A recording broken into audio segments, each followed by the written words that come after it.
বিপিএলকে সামনে রেখে ঢাকার প্রথম দিনের অনুশীলন সেরেছে রংপুর রাইডার্স। এদিন ব্যাটিং বান্ধব উইকেটে গতির ঝড় ও বোলিংয়ে বৈচিত্র্য দেখিয়ে আলাদা নজর কেড়েছেন পেসার নাহিদ রানা।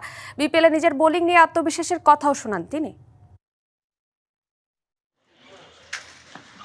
কুয়াশার চাদরে মোড়া দুপুর। বাংলাদেশ প্রিমিয়ার লিগের নতুন মৌসুমের জন্য আনুষ্ঠানিক অনুশীলন শুরু করলো রংপুর রাইডার্স। ব্যাটিং সহায়ক উইকেটে প্রথম দিনই গতির ঝড় তোলেন পেসার নাহিদ রানা। তার বোলিংয়ে ছিল গতি, সুইং আর ভিন্ন ভিন্ন ভেরিয়েশনের সমন্বয়। আমি চেষ্টা করতেছিলাম এই পারফেক্ট ইয়র্কার, স্লোয়ার, টি-20 যে জিনিসগুলো স্পেশালি দিতে সময় লাগে ওই জিনিসগুলোই চেষ্টা করতেছি। ধারাবাহিকতা ধরে রাখার চেষ্টা করব এবং যে নতুন স্কিলগুলো নিয়ে কাজ করছি ওই জিনিসটাও এবার বিপিএলে ডেলিভার করার চেষ্টা করব। নাহিদ রানার পাশাপাশি সহকারী কোচ মোহাম্মদ আশরাফুলের অধীনে প্রথম দিনের অনুশীলনে অংশ নেন জাতীয় দলের বেশ কয়েকজন তারকা ক্রিকেটার। নেটে ব্যাটারদেরই ছিল বেশ আধিপত্য। সাংবাদিকদের নাহিদ জানান, ব্যক্তিগত অর্জনের চেয়ে দলীয় সাফল্যই যে তার কাছে মুখ্য। ম্যাচ বাই ম্যাচ আগানো, যে আমি আমার ওই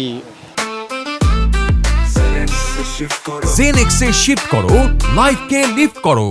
নিজের অ্যাবিলিটি অনুযায়ী টিমকে হেল্প করব এবং আমার কি অ্যাবিলিটি সেটা আমি জানি, ওই অনুযায়ী টিমকে হেল্প করার চেষ্টা করব। 2 উইকেট নিয়ে ভাইটাল মোমেন্টে ম্যাচ জিতাতে পারি, আমি হ্যাপি। যদি আমার কাছে মনে হয় যে উইকেট না পেয়ে টিমকে ম্যাচ জিতাতে পারি, তা আমি হ্যাপি। 2017 সালের চ্যাম্পিয়ন রংপুর রাইডার্স আগামী 29 ডিসেম্বর সিলেটে চট্টগ্রাম রয়্যালসের বিপক্ষে ম্যাচ দিয়ে শুরু করবে এবারের বিপিএল অভিযান। তাসওয়ান নাফি, ডিবিসি নিউজ, ঢাকা।